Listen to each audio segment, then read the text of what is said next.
پاکستان میں مردان سے اور یہاں فیلتھون لندن میں رہتے ہیں، انہوں نے پوچھا کہ قرآن کریم کی تلاوت کے اختتام پر کیا صدق اللہ العظیم یا اور جو مختلف فقرات سنے جاتے ہیں، کئی ایک جو ہیں وہ سننے میں آتے ہیں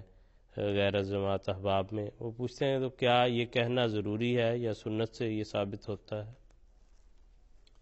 بسم اللہ الرحمن الرحیم۔ صدق اللہ العظیم کہنا قرآن کریم کی تلاوت کے بعد خصوصاً ہر بار، اس کا اگرچہ معنی تو بہت اچھا ہے۔ معنی اس کا یہ ہے کہ اللہ تعالیٰ جو عظیم ہے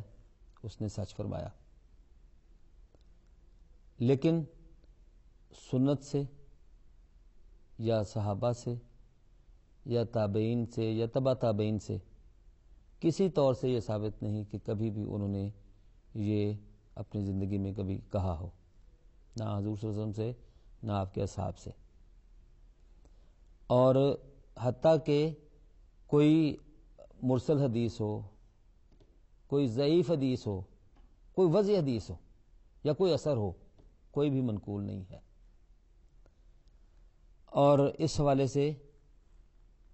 یہ بدعت میں شمار ہوگا، ہر موقع پہ ایسے کہنا کہ گویا اس کے بغیر تلاوت جو ہے وہ مکمل ہی نہیں ہوتی۔ اس میں کوئی شک نہیں کہ ہم سارے یہ یقین رکھتے ہیں کہ یہ خدا تعالیٰ کا کلام ہے، قرآن کریم خدا تعالیٰ نے نازل فرمایا ہے اور سچا ہے۔ خدا تعالیٰ نے بھی سچ فرمایا ہے اور حضور صلی اللہ علیہ وسلم نے بھی سچائی کے طور پہ جو آپ کے اوپر نازل ہوا اس کو پورے طور پہ ہمارے تک پہنچایا۔ اور اس کی گواہیاں تو اب غیروں کی طرف سے بھی موجود ہیں کہ یہ وہی کلام ہے جو حضور صلی اللہ علیہ وسلم کے زمانے میں موجود تھا، خواہ وہ اس کو خدا تعالیٰ کا کلام مانے یا نہ مانے۔ تو اس حوالے سے سچائی جو ہے اس بات کی سارے مانتے ہیں کہ یہ وہی کلام ہے غیر مبدل۔ تو اس کلام کے بارے میں حضور صلی اللہ علیہ وسلم کو اللہ تعالیٰ نے یہ فرمایا کہ انا نحن نزلنا الذکر و انا لہ لحافظون، ہم اس کلام کی خود حفاظت کرنے والے ہیں کیونکہ ہم نے اس کو نازل فرمایا ہے۔ تو حضور صلی اللہ علیہ وسلم نے اس کلام کو ہر قسم کے شوائب سے بچانے کے لیے، ملاوٹ سے بچانے کے لیے کسی قسم کی ایسی چیز اس میں شامل نہیں ہونے دی جو اس میں شامل نہیں تھی۔ اور اس کی حفاظت کی خاطر حضور صلی اللہ علیہ وسلم نے اور آپ کے بعد آپ کے خلفائے راشدین نے بہت محنت کی۔ اس قرآن کریم کو اس زمانے کی حالات کے مطابق اگر دیکھا جائے تو بظاہر محال نظر آتا ہے کہ نہ کاغذ موجود ہے، نہ قلم موجود ہے، نہ کمپیوٹر موجود ہے، نہ کوئی ایسی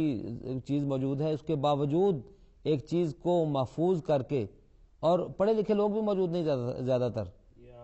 عام معاشرے میں کتابوں کو پڑھنے کا ہے ہی نہیں، زبانی سب لوگ کرتے ہیں۔ اس کے باوجود ایک چیز کو لکھوانا، اس کو پوری طرح اس کی حفاظت کرنا، تو یہ اس بات کا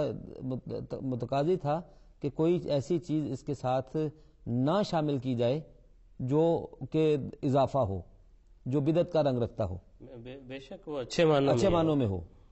کیونکہ احادیث حضرت صلی اللہ علیہ وسلم کی جو احادیث ہیں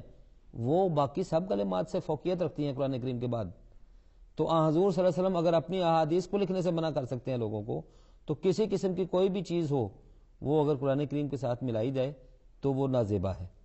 اس حوالے سے کہ اگر بدعت کے طور پہ ہر مرتبہ اس کو شامل کر دیا جائے۔ لیکن یہ ذہن میں یہ اعتقاد رکھنا کہ یہ اللہ تعالیٰ کا سچا کلام ہے، حضور صلی اللہ علیہ وسلم نے اپنی پوری ذمہ داری اس کو ہمارے تک پہنچانے میں ادا کی، یہ عقیدہ اپنی جگہ پہ درست، لیکن صدق اللہ العظیم ہر موقع پہ ایسے کہنا کہ اس کے بغیر تلاوت مکمل نہیں ہوتی، یہ درست نہیں ہے، ایک بدعت کا رنگ ہے جس کی ہمیں سند کوئی نہیں ملتی۔ یہ ٹھیک ہے دوستو۔